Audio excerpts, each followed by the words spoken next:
You know, it's too bad Puffy didn't keep this guy. He could have definitely made some moves with him. I know he had him for the long run, but kind of funny too. This man drops his album and you see Puffy fall in the fucking hole like Elmer Fudd at the BET Awards.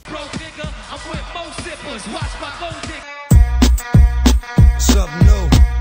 Stop, drop, shut him down, open up shop. Oh.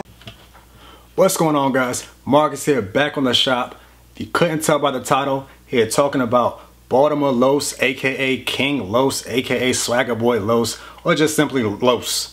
For people outside the Baltimore DMV area who are not familiar with him, take a look at his work, check his freestyles. This guy was actually signed back in 2005 under Diddy, and his audition was actually something that I missed. It was a 10-minute freestyle to see if he actually had what it takes. And trust me, this guy definitely did not disappoint. As I know he has something with Sway called the 5 Fingers of Death, where he butchered it, left the mic on flames. Talented artist. It's a shame he never really did something back in the day when he was fresh and young, falling for that bad boy curse, being signed, all that hype and promotion, never able to do anything. Whether it's him or the guys who are supposed to be co-signing him like Diddy and all that. Just a shame that he could never release anything back in the day. 10 years later, no, probably 12 years later, finally comes out with a debut album, God, Money, War. Mixtape after mixtape after mixtape. This guy does not rest. He is definitely on his grind. After checking it out, I can say I'm a little disappointed in certain factors of him not coming as hard as he usually does. If you check back his previous work, he's going to raw, hard, not necessarily a hardcore screamer, battle rapper, kind of like Meek Mill, who's, you know, they're hollering at your face and stuff. He's not that kind of guy. He's more chilled and laid back, you know, but he still spits that hard shit. But this album, I feel like he kind of took a turn. It's not as much street stuff as more, it is poetic, which sounds good in I guess in retrospective, because Baltimore is stereotyped as being a real low down dirty city, especially what you see in The Wire. It's actually a very beautiful city. If you're not familiar, if you're not aware, I actually live in the DMV area. I live, what, half an hour away from the city. And I mean, if you guys are ever in the neighborhood, definitely come check it out, man. Check out the sights, downtown, the pier, the docks. It's a beautiful city. Known for its club music, crabs, Old Bay season. And speaking of him being a more poetic, spiritual rapper, I know this album was released last week, but again, this was after all the Baltimore riots. I was waiting to see if he was actually going to, you know, talk about the situation, whether it was Freddie Gray or police abuse and whatnot in the neighborhood, in the community. But maybe I missed it. I didn't hear him mention it not one time in the album. I don't know if he made the album before it all went down. But again, this happened, what, 2 months ago, I want to say. Maybe early May, I don't recall. But this album was released last week. I'm sure you could have threw something in there. I mean, maybe he kept his feelings to himself. I don't follow him on Twitter or Instagram or any other social media sites. So maybe he did mention something back then, excuse me, when it was going down. But I don't know, I didn't hear anything about it. So that's kind of something that I missed out. I was wishing he would actually talk about. But other than that, I mean, it's a dope album. It's not necessarily a summer banger, but Los isn't really known for that. From what I remember, he was more, it's just, you know, that hardcore lyrical shit. And a lot of people say that DMV artists are not known for that, like Wale, who is a very lyrical rapper, but he's not that hardcore street guy, like, what's his name, Fat Trell. But, I mean, that's not his character. Los, on the other hand, has a blend of both. Of course, when he first came out, he was really into it. He was more aggressive with his lyricism. Now, he's an older guy. I think he's in his early 30s. And has a baby coming out with, I mean, a baby coming out. Has a baby on the way with the sexy Lola Monroe.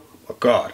Anyways, good looks for him, by the way. And he's maturing as an artist. You could tell he's stepping up his craftsmanship. Not just spitting stuff that just sounds good for the street guys, the hood corner guys. No, he's speaking more from his heart. It's more poetic. Songs like Lil Black Boy, Glory to the Lord, and Black Blood. These are tracks that you want to listen to and actually think about. It's not something, it's not just writing music. It's something that's going to put something in your brain to actually, you know, you find out what this guy has been through, what the murder of his father when he was a young age, and what he wants to do to have his son avoid the same mistakes that he did and going through the same tragedies that he did as a young man. So it's definitely something that you want to check out for if you're looking for a you know, music with a little bit of everything. It's gonna have some party tracks. Honestly, I don't think Los is really good at that. My personal opinion, it's not really his forte. I mean, some people try it, but it's not really his thing. So you're gonna have some party tracks, you're gonna have some street shit, and you're gonna have that poetic side. Personally, I kind of drifted more towards the poetic side to him, because you can definitely tell he is growing as an artist. Maybe it's an age thing.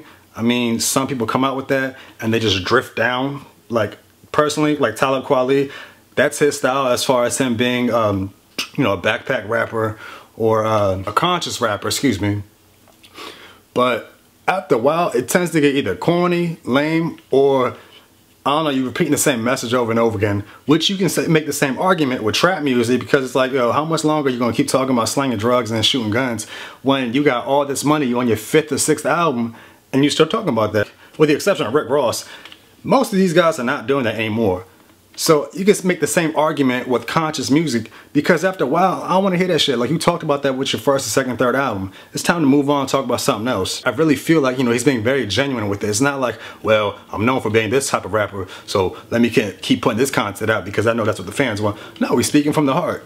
When it comes to the party tracks, like Blame It on the Money and Can't Fade Us, I feel like he was kind of pressured or rushed to put that out just to have a mixture and a blend of everything. It doesn't sound that genuine to me. It doesn't really seem like he's that kind of MC where he's making club bangers anymore. I mean, that was never really his style. His style was more street, but as I was saying before, now he's starting to become more spiritual and lyrical, which that shit rhymed, with his music.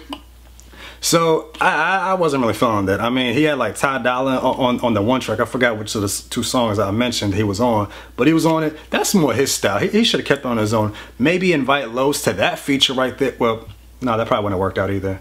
I don't know. I just wasn't feeling it. Maybe you were, but it wasn't for me. Again, for me, I was kind of drawn more to his actual poetic side. I think I might have said that way too much. Whatever. So yeah, for you guys out there who are not familiar with this artist and you're not really familiar with DMV or Baltimore music, check out his album, God, Money, and War. I did see an interview with Shy Glizzy talking about how a lot of DMV artists aren't really known for for being lyrical. Totally disagree with that comment. I know a lot of people in Baltimore City and the county don't consider themselves as DMV residents, but for the sake of the video, let's just count them as DMV residents, because, you know, the M in DMV clearly stands for Maryland, and Baltimore is in Maryland. So for the sake of the video, let's include that. I totally disagree with that comment. DMV has a lot of spitters, especially in Baltimore City. A bunch of guys out there really do their thing. So no, I can't agree with that comment.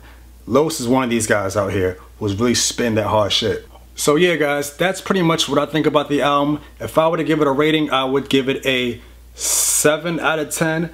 It's not exactly one of the best albums out there, but he's growing as an artist. He's still growing as an artist, even though he's been in the game for like 15 years.